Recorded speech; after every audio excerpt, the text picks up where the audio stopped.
Hello and thank you for watching. My name is Celestial Vegan Tingz and I'm here in the wonderful Cape Town, South Africa, and I just wanted to do this video on, I've been here about a week and I wanted to give a video on my experience so far. So if you'd like to see my experiences so far in this good old South Africa, then please keep watching.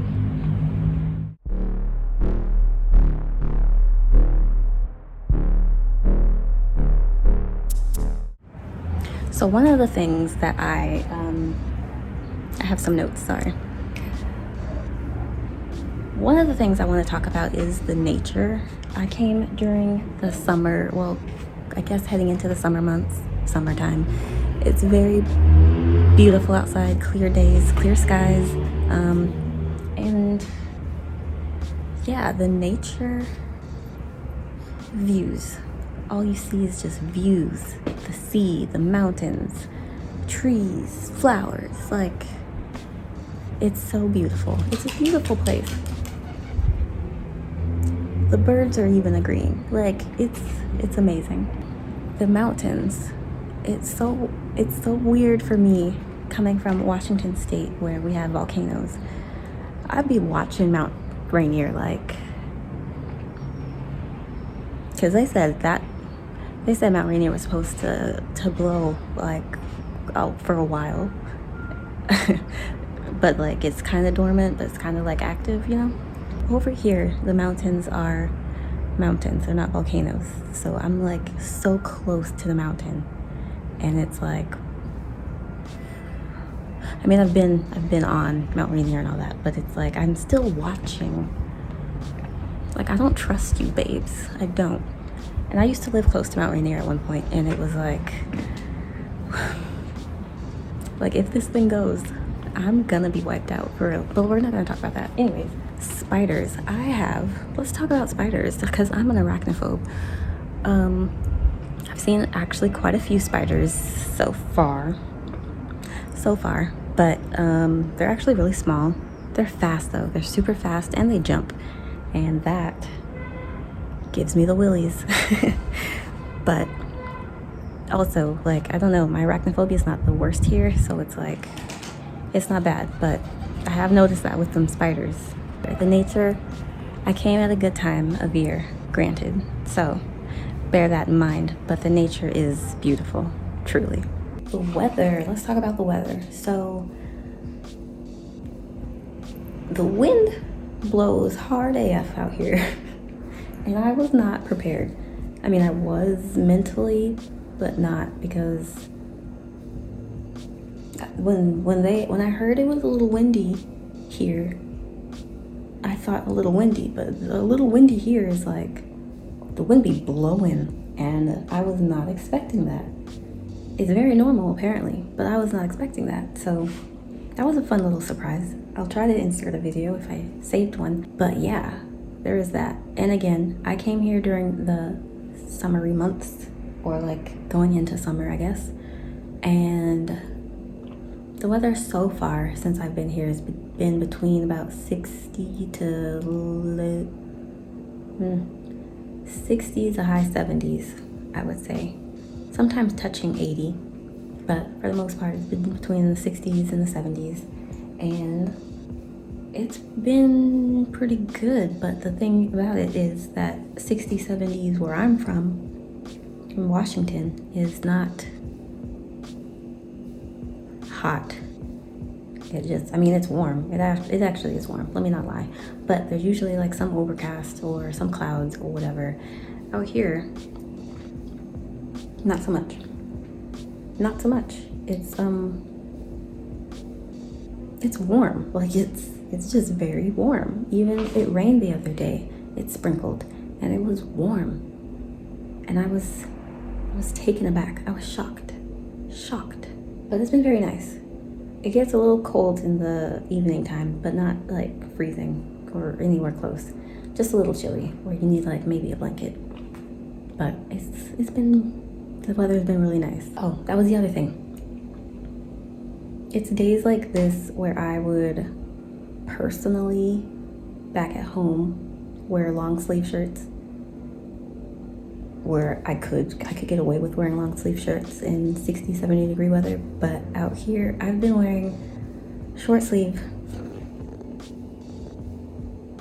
Don't mind that. I've been wearing short sleeves almost every day, and I've still been very warm. Like, I'm getting dewy now. Like, it's warm. So that's cool. It's a nice little change of pace for me. I don't mind it. The people that I have talked to and been around are just so kind, so helpful. The people are very generous, very just like, I don't know, like they're very helpful, and they're just, and it's not like fake helpful, but like actually like helpful.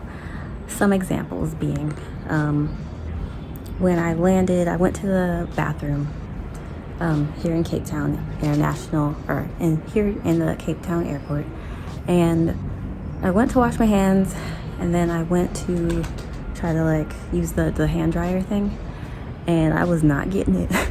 It was not coming on for me. I was like doing the thing, and one of the workers in the bathroom just came over and put her hand there and like started it. She didn't even say anything. She just started the dryer for me and went about doing her thing, and I was like, oh my god, that's so kind.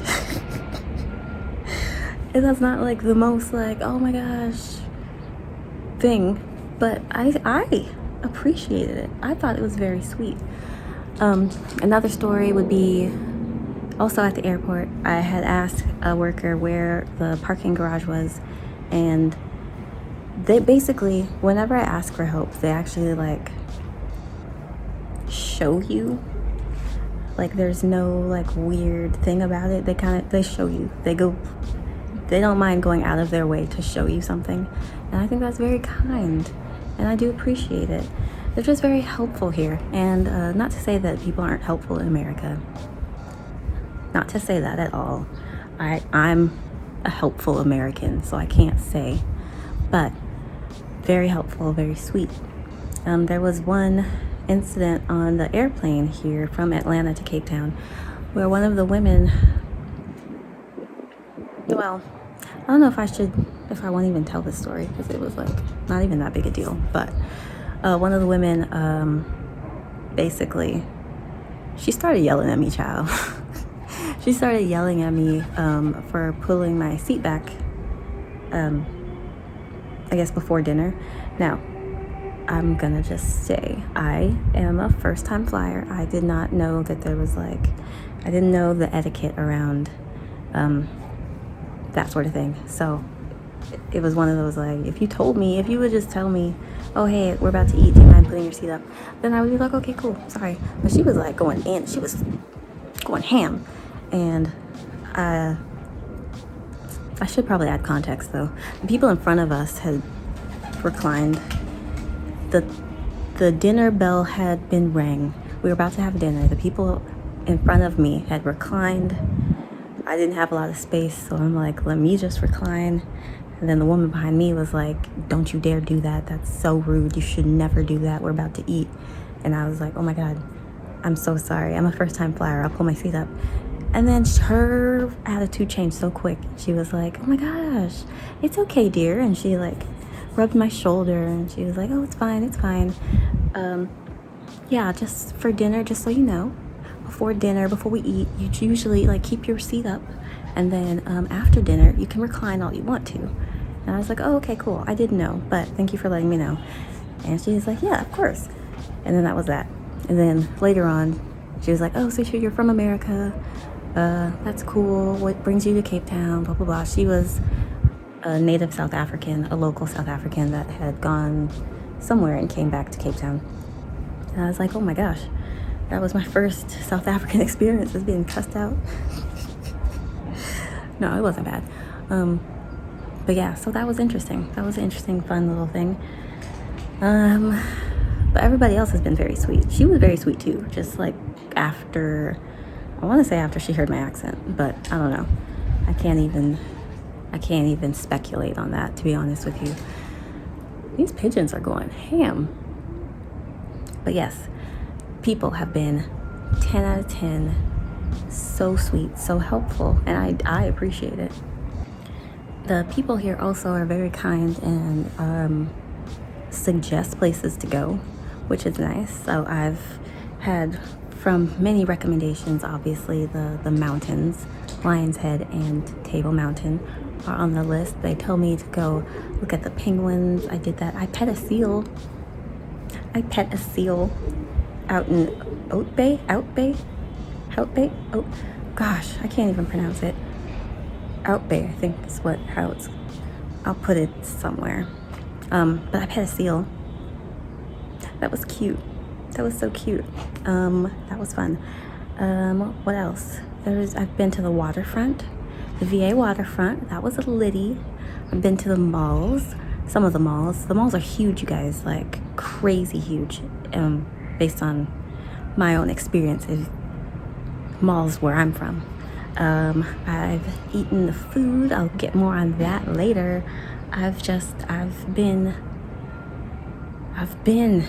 to the beaches. I've been to Lion's Head. I've been to places, girl. I've been traveling. It still hasn't hit me yet, but I'm really out here. That's so exciting, so fun. So yeah. Another thing I want to talk about is the food. The food has been, I'm a foodie, so the food has been amazing, I would say. And it seems like everybody's on the same page with that. Like, the locals say it's great, tourists say it's great, I say it's great, the food's great.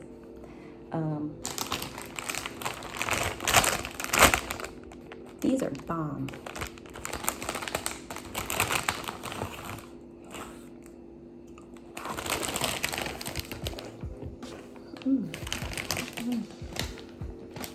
This is Mrs.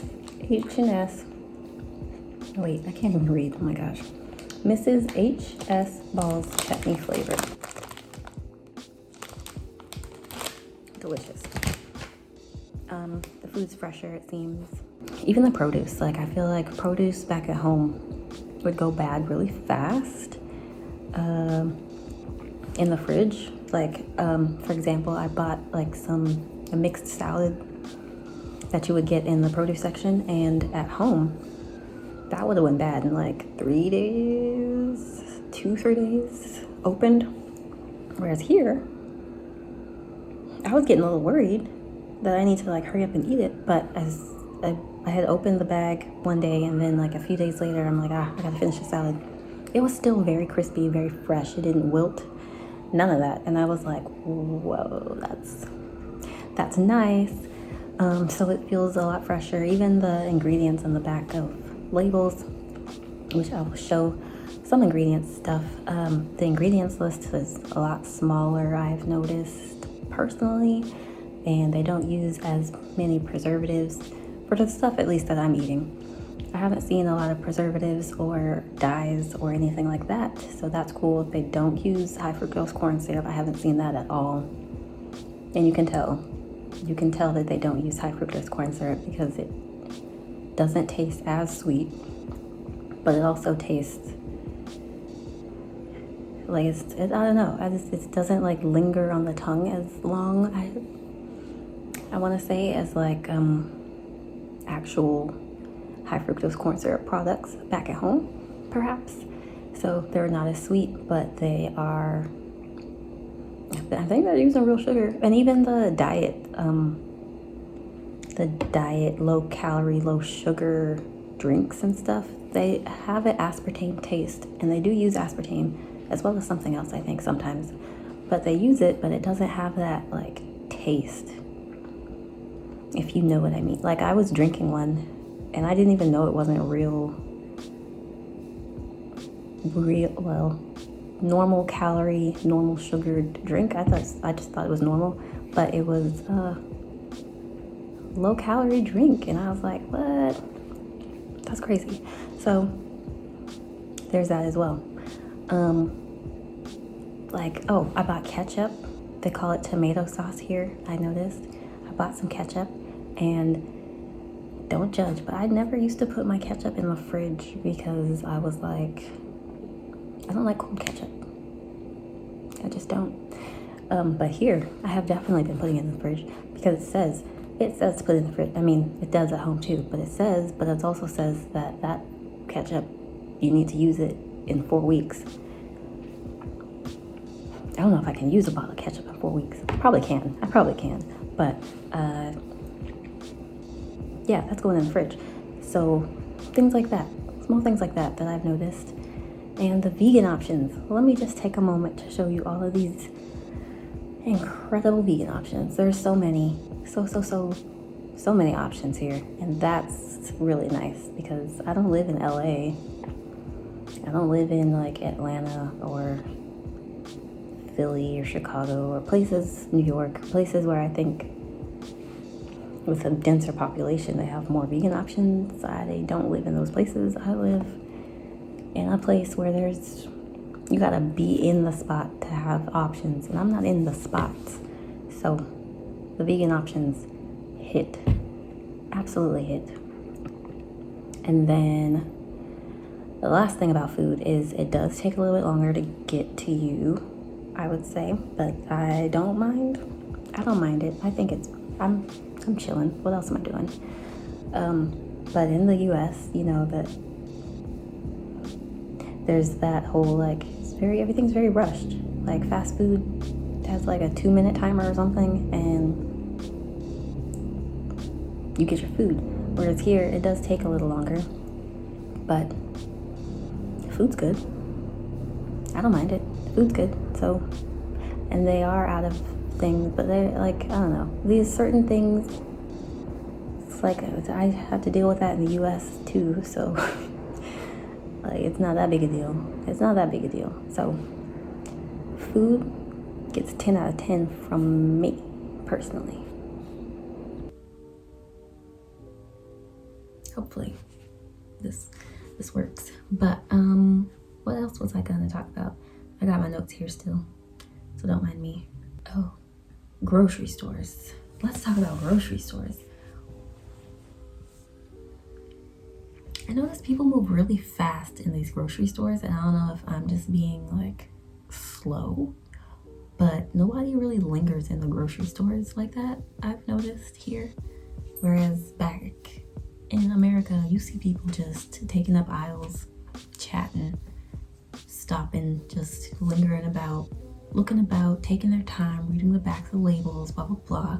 So far, I've not seen that here.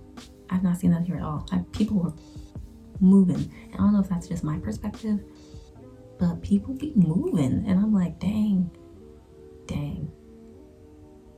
I'm gonna just need a little time to read the back of the labels, that's all. It's not a problem. No one's ever rude or anything. I just noticed that I'm like slower in the store than literally everybody else. But that's just a me thing, I'm thinking. There's not a lot of small talk with cashiers, or like every now and then I do get like someone who's a little more chit-chatty, but for the most part, not much small talk. And I wasn't really small talking like that in America, but at the same time, I always was at least like, hi, how are you? How are you today? Good. Did you find everything okay? Yeah, thanks. And then like, scan the stuff. Whereas here, they just start scanning. There's no talking. It's just scanning, which is fine. And then also like, you know how at grocery stores they'll push for like you to sign up for their rewards or something, typically like to save you money or it's part of people's numbers at stores, right? I've been asked if I had like a savings card of some sort here, and then I say no because I don't. I would like one. I'm gonna sign up for one, but I don't. And then they just like move on. Whereas in America, they'll be like, oh, let's just get you signed up real quick. It's so quick and easy. All it takes is a couple minutes. Just need your name, your phone number, date of birth, or whatever. Whereas in here, they don't push that. It's just like, no card, cool, here's your total. So that's it. And the last thing about grocery stores is you do pay for bags. So far I've noticed you do pay for bags, but that's not new to me, because in Washington State, we've had to pay for bags for, I think they tried to start it in 2020 and then COVID happened, and then I don't know if it was like 2021, they really were like, okay, no, we're really paying for bags. So I paid 8 cents for bags back home at the time. I don't know if that's changed. I stopped paying for bags. I started bringing my own bags because I don't be paying for bags. And so out here, you have to pay for bags. I have brought bags because I don't want to, that's the thing, I don't want to contribute to plastic waste and whatnot. And I don't need my plastic bags passed. Like I'm generally not reusing my plastic bags like that anyway. Especially here. I don't have a dog poop to pick up or anything. I don't have a litter box. Like I don't need a plastic bag. So yeah, I reuse my plastic bags, if that makes sense. So yeah, there is that. Let's talk about load shedding. It's a very talked about thing for South Africa, rightfully so, because it is an issue that faces the country and its citizens. I won't delve too deep into that, but if you don't know, load shedding is, I looked up the definition, hold on. I looked up the definition, but I'm gonna still give you my interpretation. So it is an action to reduce the load on something, especially the interruption of an electricity supply to avoid excessive load on the generating plant. Basically, in layman's terms, it's like scheduled blackouts. Why did I say it like that? Scheduled blackouts. So to decrease the load on the electric grid or whatever the case, they will shut off the power in parts of the country, parts of the city, parts, the neighborhoods, parts. Sometimes it's all of it, sometimes it's just, and there's stages. It's like this whole thing, okay? This whole thing, look into it if you don't know about it. Load shedding. Like the basicest of basic, not even the greatest explanation, is that it's like scheduled blackouts. For my American friends, that's all you need to know. Since I've been here, though, the load shedding has been not bad. I think it's only happened maybe maybe 3 or 4 days out of this whole, I said I've only been here about a week, huh? Only been here about a week. It's a little over that now, but it's only been about 3, I want to say like 3 days max, but I'll give it 4 days. And it started, like, it happens, it's been stage 2 every time. So they're stages, by the way. They are stages. It's been stage 2, I've noticed every time. I have an app for it. It tells you when, what's going on, all that stuff. And when it has happened, it happened at 10 p.m. to 12:30 a.m. the next day. And that was it. So I'm not doing anything at that time. I'm probably in bed anyway. So it hasn't been bad for me personally. And then there was another time where it was like from 4 to 5 a.m. Oh, maybe it was like 4 days, but it was like 4 to 5 a.m. Basically times where I'm already asleep anyway.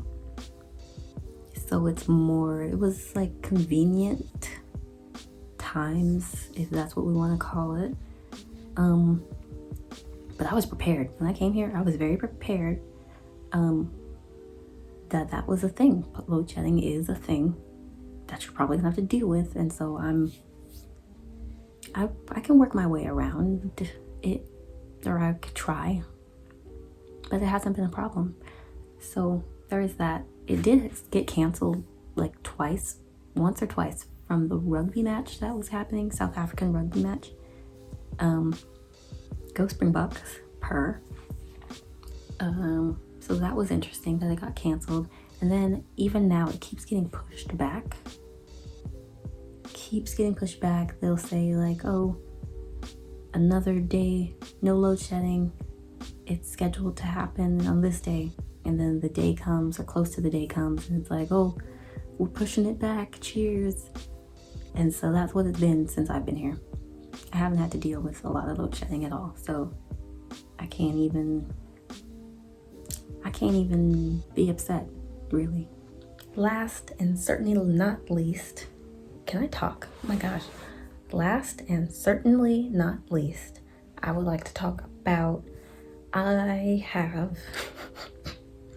I've basically been, it's been interesting. I keep saying it because it's very relevant to my experiences. Very relevant. Please trust. I've never traveled before. Ever. And I come from a place where there's a lot of different people. I've always had a very diverse group of friends. Always, never been a thing. And you think, well, I thought that would make me, like, it's one thing to like learn, but it's another thing to experience, if that makes sense. So you can be book smart in all these things, but to experience them is completely different. Of course, we know this. It's not like I'm not inventing the wheel here. We already knew this. But for me, as a first-time traveler, it's just interesting to experience new things. Like, actually experience them. It's very interesting and it's very enlightening. It's very enriching. And I'm having a blast. Please believe I love people's differences and just like what makes us different. And it's been so fun. It's been great. But I also feel like I've had to check my privileges in some sense. But I feel like that's also just me. I feel like I'm overthinking a lot of stuff, but I'm also talking to a lot of locals and they'll tell me their experiences, very valid experiences, and then I have to be like, oh, right, that is something that you have to deal with that I don't, or that I have not had to, based on my privilege. But you don't know it's a privilege until someone tells you their experience. I don't know how to put it, but hopefully I'm putting it in a way that you understand where I'm coming from. And it's not even like it's not a bad thing. It's just, it's mind opening experiences. For example, the grocery shopping thing. I usually go to the store and I'm not buying carts of food. Number one, I know back in the States, I was filling my cart up. That was a privilege in and of itself. But I was filling my cart up because like that overconsumption, I don't want to go back to the store tomorrow or the next day type of mentality of just like, give me this cart full of stuff that I wasted some food. Like if it went bad, I would just throw it away. Things like certain things that it's just like you're not cognizant of. Like you're getting too comfortable, basically. Here, I've been very conscious about how much I'm buying because I don't want to waste food. I don't want to, like, I don't want to waste. I don't, like, who needs 5 boxes of blah, blah, blah when it's like, that doesn't even make sense. And then with the load shedding thing, it still doesn't make, because where I'm staying, I don't have any load shedding solutions here. There are load shedding solutions, like people will use gas, propane, for their like food to cook food and stuff, or they'll, I think there's like some refrigerator or coolers or something that will like trap the cold foods and stuff like that. I don't know. I just saw it at a glance. My Airbnb doesn't have any of that. It all runs on electricity. So for me, if I'm preparing for load shedding, I don't want to buy a bunch of food that would then sit in the fridge. But then also the load shedding is not even that bad, child. Not yet. But I know that that's not the case for other places. And thus I'm cognizant of it. You guys, I don't know.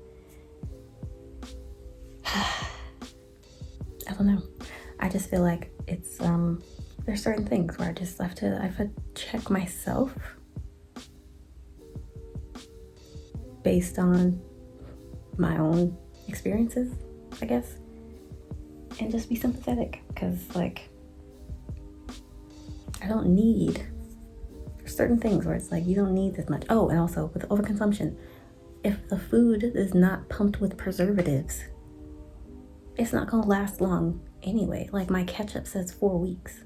I don't even remember I don't pay attention to what the expiration date on ketchup is in America. I couldn't tell you. I don't know how fast that expires. Couldn't tell you. Here, I had salad dressing that I opened. It said eat within 2 days of opening. I don't think I've ever had salad dressing that I had to eat that fast in the States. So it's certain things where it's like, check your privilege, babes. Just check the privilege and enjoy the experience. And I have been enjoying the experience, and I do enjoy even like the small things of like, I don't know.